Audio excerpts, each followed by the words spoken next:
Welcome to Tangier, Morocco.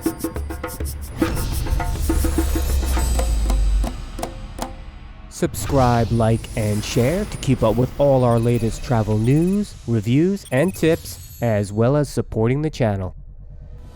Before traveling to Tangier, we got some mixed reviews of the city. Some people said it was okay, and others said they didn't like it too much, but they haven't been there in a few years. So we had to find out for ourselves. So here's some of our top tips.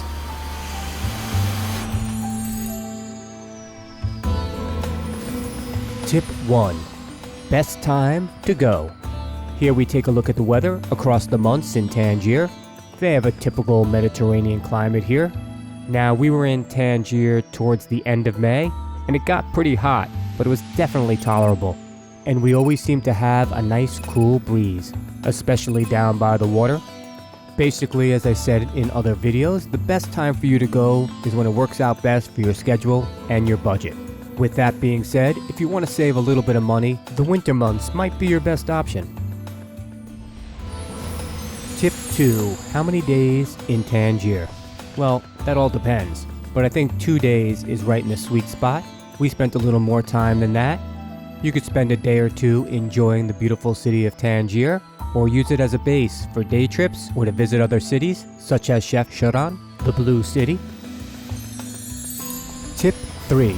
Getting to Tangier. You have plenty of options when traveling to Tangier. Since Tangier has an airport, you can fly, you can drive, take a train, take a bus, go on a tour, or even take a ferry. Here we have the country of Morocco, but let's zoom in a little bit to take a look at some options for traveling to and from Tangier. Now, since Tangier has a bullet train, you can grab bullet trains from these cities, and we have a video coming out about trains in Morocco. Stay tuned for that. Or take regular trains from these cities, some of which transfer in Kenitra.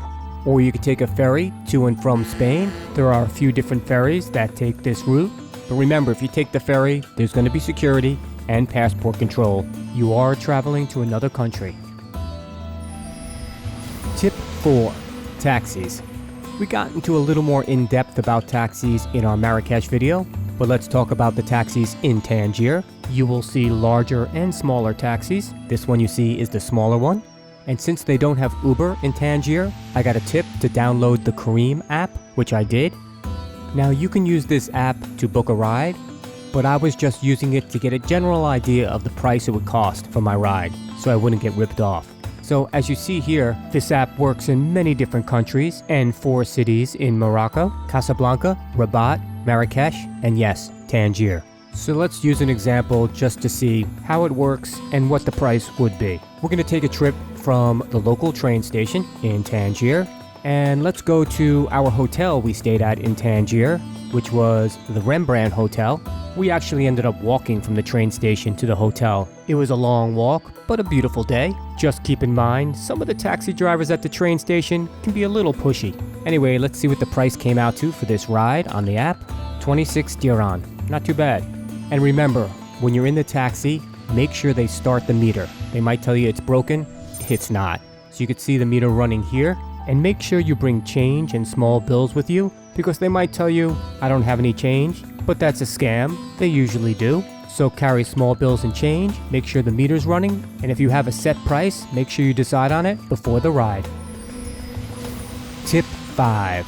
The Medina and Souks in Tangier. The Medina here was kind of a combination of locals and tourists alike, and even with your navigator on your phone, you will get lost. It's a lot of windy roads and alleyways. Sometimes we really thought we knew where we were, but we didn't. I'd say it's all part of the adventure. And they even have some detailed maps around the Medina to help you from getting lost, but you still will. And I'd say slightly better than the maps they provided in Chefchaouen. The souk and Medina had a nice combination of stalls, restaurants, and stores. We had a wonderful time walking around the Medina and souk in Tangier. As you walk through the entrance of the Medina, you see some beautiful sights and some interesting and unique items to shop for, and we did our share of shopping. Although we did more shopping in Marrakesh, They seem to have a lot more options, and since Marrakesh was our last stop in Morocco, we could load up on our shopping and not have to carry it around to other cities. We also took a quick look into the fish market, even though we went in just before closing. Now let's compare a few Medinas and souks around Morocco. The Tangier one was a good mixture of locals and tourists.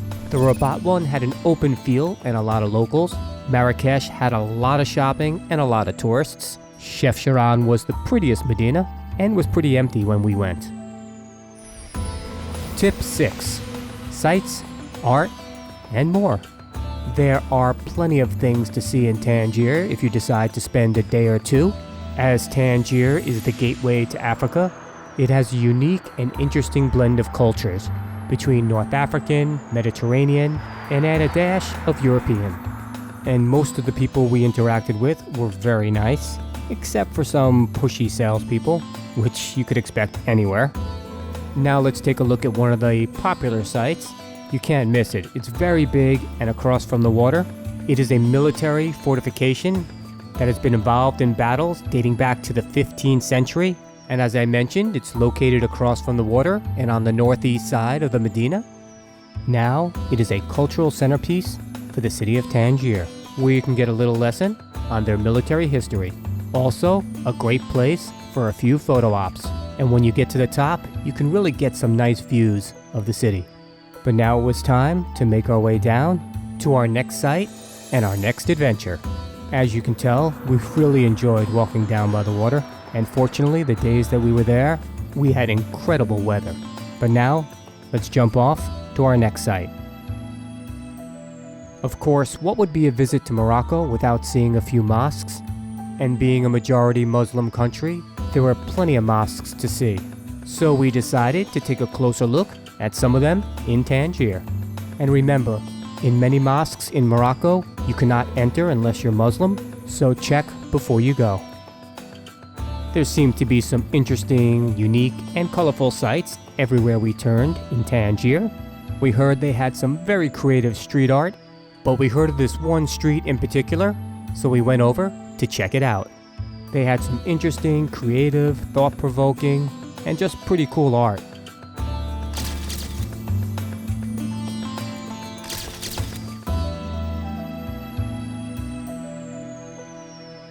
Tip 7. The beach.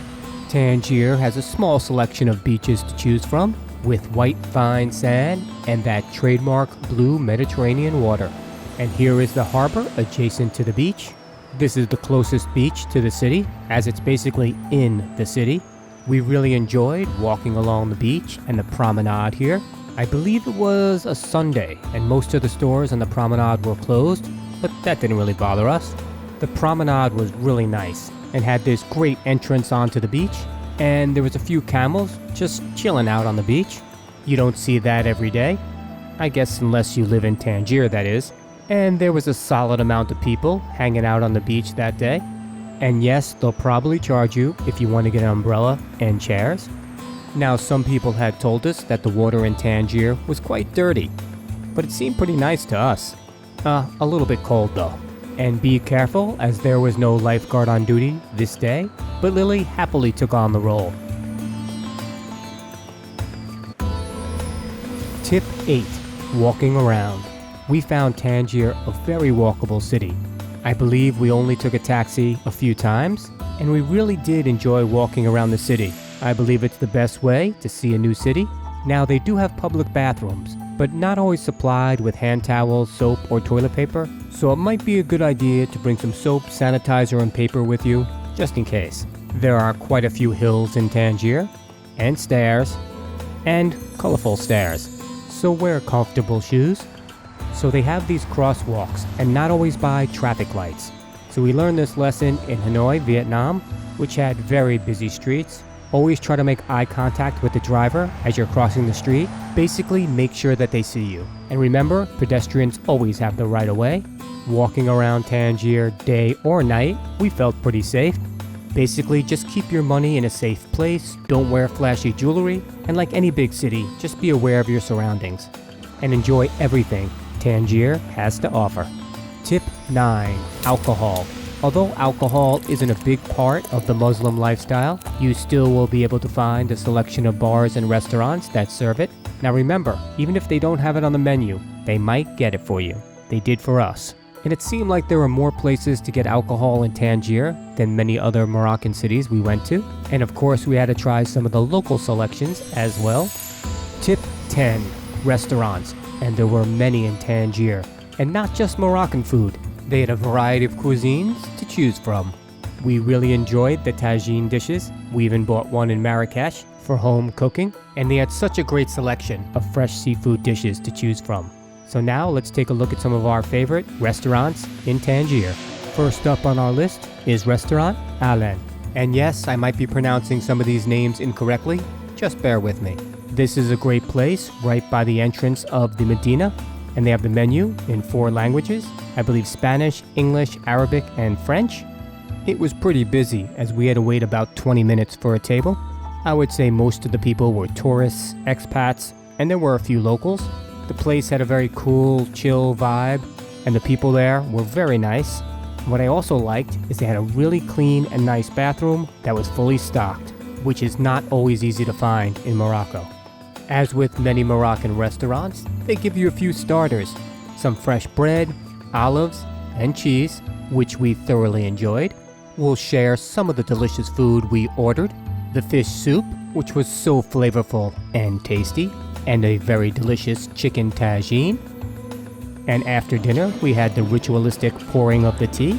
They pour from that height to not only aerate the tea, it's also considered an act of respect towards your guests. We enjoyed our tea, which was quite tasty and hot, with a few complimentary desserts. So if you're in Tangier and looking for some really good traditional Moroccan cuisine, stop by Restaurant Alain. Next up on our list is Abu Tazia Restaurant. This is Mediterranean food at its finest and also has vegan and vegetarian options as well. It's a small place and it's located inside the Tangier Medina. And the owner was extremely nice. He came over a few times to talk with us, and they had such a great selection of Mediterranean food, and the prices were very reasonable. And since we were walking around all day, we were extremely hungry, so I felt like we ordered almost everything on the menu, and everything tasted even better than it looked. It was really delicious. And yes, we did finish everything. And don't forget the fresh juices. They were so refreshing on a hot day.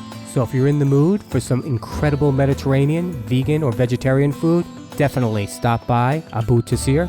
You won't regret it. Next up on our list, Restaurant Al Mamouni. This restaurant was near the entrance to the Medina, and this restaurant was mostly filled with tourists and expats, and they had some delicious Moroccan food here. And what was so impressive about the staff, they had to ascend these stairs every time they brought up food. Now that's impressive. And what made this place even more special wasn't only the great Moroccan food, but this incredible panoramic, breathtaking view of Tangier from the restaurant's rooftop. Okay, now that we've finished admiring the beautiful view, let's get back to the menu. They had a solid variety of Moroccan food to choose from. Our favorite dishes while traveling in Morocco, of course, were the tagines, some of the soups, and the couscous, among others. The prices here were pretty reasonable, considering you received great food and an incredible view. And they gave us the typical Moroccan starters to enjoy before our meal. They were fresh and tasty. We went with the chicken tagine and the seafood tagine. The chicken tagine was good, but I think the clear winner here was definitely the seafood tagine. And fortunately, they were able to obtain a few local beers for us. And of course, after our meal, they served us the traditional tea and desserts, so we could sit back, relax, enjoy the view, and the beautiful Tangier night. Tip 11. The language. Obviously, the most spoken language in Morocco is Arabic, but don't worry, in most of the tourist areas, like the shops, hotels, and restaurants, they will be at least conversational in a few languages. But I believe it's also important to know some of the local language. So Yusuf, who was nice enough to help us out with our Marrakesh video, is back again to help us out with some key phrases and words in the local dialect. Hey guys, this is Yusuf back with some more phrases and Moroccan words to help you navigate the cities of Morocco. Today I actually picked out some very interesting phrases that could help you relay some very important information. Let's get into it. The first one is عندي الحساسية, which means I'm allergic. I have allergies. Obviously, this is very important when you're in a restaurant. A lot of Moroccan restaurants don't really have a detailed description of their dishes on the menu. So if you have any allergies, please obviously inform your server. They'll accommodate you appropriately for whatever your allergies are. The second one is شحال كود ديال الويفي. In Morocco nowadays, obviously being in the 21st century, there's obviously going to be some Wi-Fi. So if you're at a cafe, restaurants, you can just ask them, hey, شحال كود ديال الويفي, and they'll obviously happily give it to you. كتهضر الإنجليزية, which means do you speak English? Obviously, now a lot of people in Morocco do speak English pretty fluently. So if you need help with anything, just go up to somebody and just ask them, hey, واش كتهضر بالإنجليزية? واخا تعاوني. واخا تعاوني means, hey, can you help me? Obviously, like being in a different country, sometimes you need help performing a certain task. So واخا تعاوني is obviously the perfect phrase to use in this situation. Just go up to anybody. Obviously seems nice and be like, hey, واخا تعاوني. أنا تلفت. أنا تلفت means I'm lost. Sometimes the streets of Morocco have like a very interesting layout, so it's very easy to get lost sometimes, especially when you're at the souk or you're in downtown Tangier, or just go up to anybody, be like, hey, أنا تلفت, can you show me please where this museum is, where the hotel is? And these are some standard phrases that I definitely recommend having. So enjoy the city of Tangier and have fun. Enjoy Morocco. Bislama. Tip 12. Take a tour or a day trip. There are some great sights and cities to see nearby Tangier. As you can see on the map, there's a few, but I think my favorite is Chefchaouen because it's so close. You can get there by car, tour, or bus. The Blue City is beautiful. We have a video out on it. I'll add the link below. You could also take a trip to Meknes or Fez. And like I mentioned earlier, if you're going to take the bullet train, you need to connect at Kenitra. Now, if you're going to visit one of these two cities, I recommend staying the night. It's a long trip and it'll just make things easier. You could also take a ferry to visit southern Spain. There are multiple ferries throughout the day. You can go on your own or be part of a tour group. And like I mentioned before, you will need to do passport control and security. Now let's look at some sites a little closer to the city. It's tip 13, Hercules Cave. Named after Hercules, probably my favorite Greek mythic hero. It's said that Hercules rested here after separating the European and African continents. I think I'd have to rest after that as well. And it's located about 14 kilometers or 9 miles west of Tangier. You'll follow this path to the ocean. It really does have a great view. And yes, you'll see many cats in Morocco and dogs. But just remember, if you see a yellow tag on their ear, it means they've been vaccinated against rabies and neutered. Here is the entrance to the cave. I think it was about 60 dirham for tourists and 10 dirham for locals here as we enter the cave. And mind you, the cave really isn't that big, but I think it's pretty cool to see it. And let's take a quick walk to the cave opening. The cave has two openings, one towards land and one towards sea. Now it is said if you look at the opening here, from the ocean side, it looks like the outline of Africa. You be the judge. But we decided to go a different direction. Lily decided to channel her inner Hitchcock. And you really don't need to spend a lot of time in the cave. I think we might have been there for half an hour. That's all it really takes to see the opening and just walk around and take a couple of quick photos. Just remember, if you use the bathroom outside, bring some change for the attendant. Now, on to our next site, which is tip 14, the Spartel Lighthouse. This lighthouse is basically above Hercules Cave, but we did drive there from the cave and is often referred to as the northernmost point of Africa, but it isn't. I believe it's actually Ras Ben Saka in Tunisia, and I was told this lighthouse is still operational. But what is interesting is the back of the 200 dirham bill is this lighthouse and this view. It is a great place to relax and enjoy the view because there's not much else going on. There is a place to get some food or drinks if you want, but the view is really great. And on a clear day, you can see Spain less than 20 miles away. And it ended up being a great place to relax for a little bit after a long day, enjoy some wonderful views, and of course, take plenty of photos. But I think this is a great day trip. See Hercules Cave, the lighthouse, and our next tip, tip 15, where the Atlantic and Mediterranean meet, which is actually the Strait of Gibraltar. We had to travel a little bit down the road to see this, but I thought it was worth the visit, and I thought it was pretty cool to check out, at least while we were in the neighborhood. So we did all this as part of a tour to Chefchaouen. On the way back, we had to pay a little extra money, and we got to see Hercules Cave, the lighthouse, and where the Atlantic meets the Mediterranean. I think it was well worth it. And I think it was an excellent way to spend our day discovering new sights outside the city. Some final thoughts. Now, we didn't get a lot of rave reviews about Tangier before we went, but we ended up loving it. It was probably our second favorite city in Morocco. So if there's somewhere you want to travel to and you get mixed opinions, sometimes you have to experience it for yourself and develop your own opinions, experiences, and memories. So if you're going to be traveling in northern Morocco, I think you should definitely visit Tangier. It has bullet train access, it's close to Chefchaouen, and we really enjoyed it. I hope this helps you the next time you travel to Morocco. Safe travels. Please like, subscribe, and share to keep up with all our latest travel news, tips, and reviews, and we do appreciate it, as it does help support the channel.